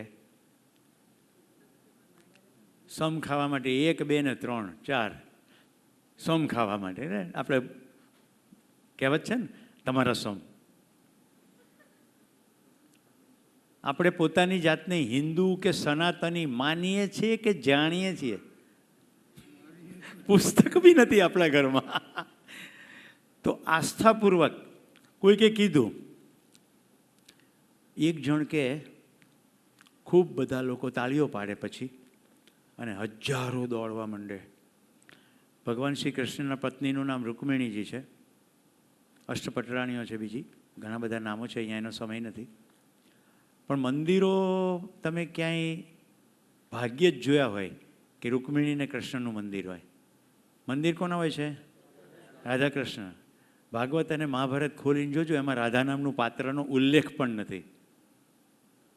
ઓહ, એટલે કેટલું માનીએ છે. કોઈકે કીધું એ બે પુસ્તકમાં તો નથી, બીજા પુસ્તકમાં છે, પણ આ બેમાં નથી જે બહુ પ્રચલનમાં છે.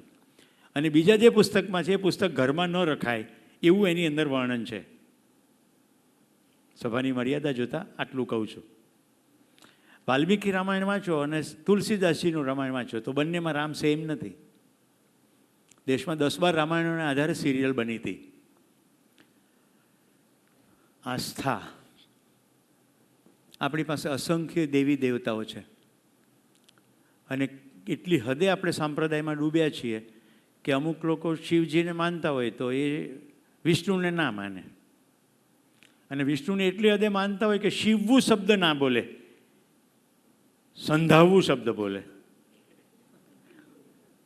એટલે આપણી આસ્થા ફિક્સ છે કે આ દેવ, આ ફાઇનલ ઓથોરિટી છે. કોઈ ચહેરો ઉદાસીન ના કરી નાખો. આ પરિવાર ભાવથી શિબિર ચાલી રહ્યો છે. હું અહીંયા કોઈ સંપ્રદાયની ટીકા નથી કરી રહ્યો. એટલે મેં કીધું ને, અહીંયા બધા પ્રસ્તાવો જ છે, તમારે જાતે તપાસવાના છે. ઉપર શું લખ્યું છે? માનવાનું નથી, જાણવાનું છે. તમે જાતે પોતાનો પ્રશ્ન પૂછો. રાઈટ? હવે તમને એમ થાય કે પ્રશ્ન કેવી રીતે પૂછવો, તો હું બીજી રંગની પેન વાપરું.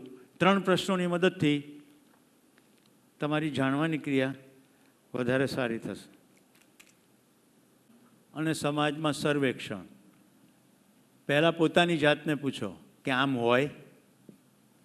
એમ લાગે કે કદાચ હું ખોટું હોઉં તો રમેશભાઈ વસોયાને પૂછો. સાથીમાં પરીક્ષણ. મારી જોડણીની કોઈએ ભૂલો કાઢવી નહીં. ઊંઝા જોડણી પ્રમાણે હું રસ્વઈ અને દીર્ઘઈ બે કરું છું. અને સર્વેક્ષણ. આ શું છે? તમારી સામે કોઈ પણ પ્રસ્તાવ આવે આ 3 દિવસ દરમિયાન, પહેલાં પોતાની જાતને પૂછો, સુરેશભાઈ કહે છે પણ મને કેમ લાગે છે? રાઈટ? આમાંથી હમણાં મેં કીધું આ 2 પુસ્તકમાં નથી, તો તપાસ કરી લો. આજે ઘરે જાઓ રાત્રે ત્યારે પુસ્તક હોય તો કે ક્યાંય છે એની અંદર.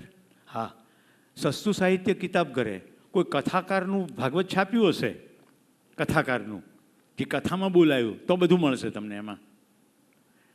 પણ જે સંસ્કૃતમાં ભાગવત છે જેનું ગુજરાતી શુદ્ધ અનુવાદ હોય એમાં નહીં મળે. કથામાં તો રામ અને કૃષ્ણની માં જંગલમાં છૂટી પડી અને પછી ભેગી થઈ ગઈ, તો રામ કૃષ્ણને ઘરે જતા રહ્યા અને કૃષ્ણ રામને ઘરે જતા રહ્યા. તો ઘરે જઈને યશોદા કહે છે આ દીકરો ડાયો ડમરો કેમ થઈ ગયો? આવું કથાકાર મેં સાંભળી છે કથા ડોંગરેજી મહારાજની. હવે બંને એક સમયમાં હતા જ નહીં, બંનેનો સમય પણ અલગ છે. છતાં પણ કથામાં તો રસ કરવા માટે આવું બધું કરે. કથામાં દર વખતે લાલો જન્મે, હા કે ના? કોક વળી યશોદા થાય, કોક નંદ બાબા થાય, ને બધા ભેગા થઈને નાચે. મજા પડે? મજા પડે. પણ મજા પડે એટલે એવું હોય?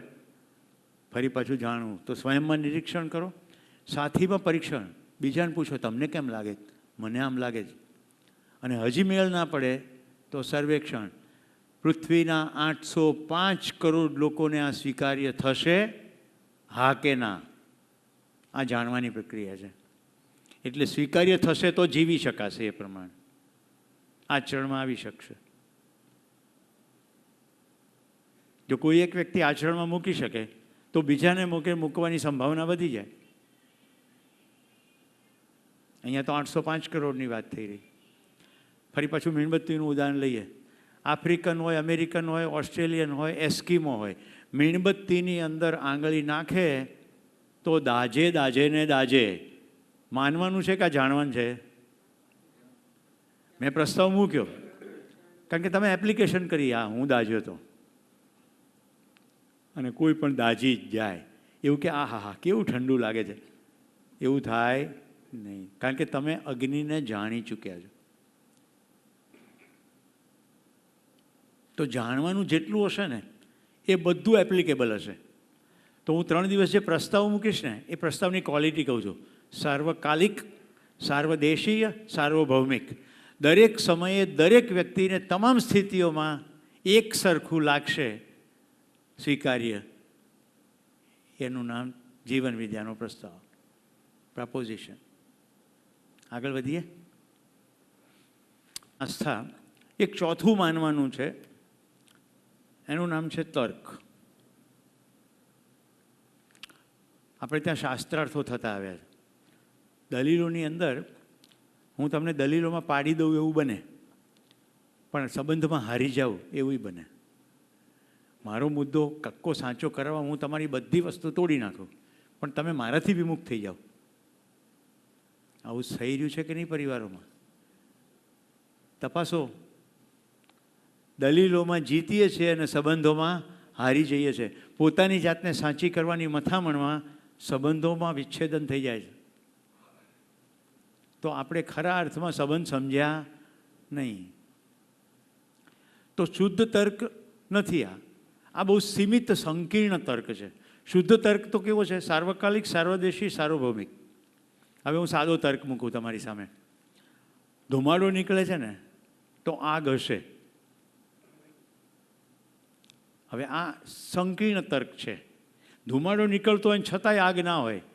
તમે ડ્રાય કાર્બન હોય ને, એટલે કાર્બન ડાયોક્સાઇડને થીજાવી દો ને, ડ્રાય આઈસ કે, એનું ટેમ્પરેચર માઇનસમાં હોય. જો આંગળી અડી જાય તો હિમડંખ લાગી જાય અને કપાવી પણ પડે. એમાંથી ધુમાડો જ નીકળ્યા કરે. કોઈ ગરમી પણ નથી અને કોઈ આગ પણ નથી. ઉદાહરણ સમજાય છે ને? જેટલી વસ્તુ પ્રકાશિત હોય એ ગરમીથી જ પ્રકાશ આવે એ પણ ખોટું છે. આગિયા જરા પણ ગરમ નથી હોતા. મેં હિમાચલના આગિયા હાથમાં પકડ્યા છે. ત્યાં કન્ટિન્યુઅસ પ્રકાશ હોય. આપણો આગિયો ઝબકે ગુજરાતનો, હિમાચલનો આગિયો કન્ટિન્યુઅસ લાઇટ આપે. એને બધાને અડીએ, કશું ક્યાંય ગરમ લાગતું નથી. એવી કેટલી વસ્તુઓ છે, સમુદ્રની અંદરના કેટલા બધા જીવો છે જે સ્વયં પ્રકાશિત છે પણ ગરમ નથી. તો આવો તર્ક લગાડીએ કે ભાઈ પ્રકાશ છે તો ગરમી છે, તો એ સંકીર્ણ તર્ક છે. ઓકે, તો આ થઈ માનવાની અત્યાર સુધીની પદ્ધતિઓ. સમય જોજો, કારણ કે મારે તમારી ચા ઠંડી નથી કરવી. થઈ ગયો સમય, રાઈટ? તો આપણે હવે શિબિરમાંથી, રિસર્ચમાંથી પાછા આવ્યા પછી જોઈશું કે કેટલા ભયો છે આપણી પાસે, જે ભયપૂર્વક માનીએ છીએ. જેમ જેમ પકડતા જઈશું તેમ તેમ ખબર પડતી જશે કે કેટલી કેટલી માન્યતાઓએ આપણો સકંજો લીધો છે. આ શિબિરનું સમાચાર તમારી પાસે આવ્યા તો શિબિર શબ્દ સાંભળતા શું માનવા લાગે છે? યોગાસન, પ્રાણાયામ, શેતરંજી. હા કે ના? મંત્ર, જ્ઞાન, કોક જઈને ઉપદેશ આપશે, પ્રવચન. જ્યારે પહેલાં સત્રથી જ સમાજ શરૂ થયો, રાઈટ? આ બિલકુલ ક્લાસરૂમ જ છે. જેમ સ્કૂલમાં ભણીએ છીએ ને, સ્કૂલમાં 4-5 વિષયો ભણીએ છીએ. જીવન વિદ્યામાં જિંદગી ભણીએ છીએ. અને આપણે આખી માનવજાતની ખૂબ શું કહેવાય, સદભાગ્ય છે કે અત્યાર સુધી જિંદગીને ક્લાસમાં ભણાવવામાં નહોતી આવતી. અહીંયા કેટલાક વિદ્વાનો બેઠા છે જે સાયકોલોજી, સોશિયોલોજી ભણ્યા હોય, તો હું તમને એ પણ કહી દઉં, જે સાયકોલોજી અને સોશિયોલોજીના નામે ભણાવવામાં આવે છે એ બધું જ બહુ જ સીમિત ભણાવવામાં આવે છે. એમાં 805 કરોડનો વિચાર કરવામાં આવતો નથી. મેસ્લોનો નિયમ સમજીને એપ્લિકેબલ કરવામાં આવે તો દુનિયાની તમામ પ્રજાને ના લાગુ પડે. આપ ભણ્યા છો એટલે કહું. પાવલોનો સિદ્ધાંત કૂતરાને લાગુ પડે, માણસને લાગુ ના પડે. પણ આપણે સાયકોલોજીમાં પાવલોવિયન કન્ડિશનિંગ ભણાવીએ છીએ. કૂતરા અને બિલાડા અને ઉંદરડા ઉપરના પ્રયોગોને આધારે આપણે સાયકોલોજી, સોશિયોલોજી અને એન્થ્રોપોલોજી ભણાવવાની કોશિશ કરી. જ્યારે કે રોજના જીવનમાં એક ચાલતું નથી. તો જે જીવી ના શકાય એ વિજ્ઞાન સીમિત થઈ ગયું. એવું વિજ્ઞાન આપણને જોઈએ છે જેને જીવી શકાય. ઓકે, હવે તમે ચા પીશો.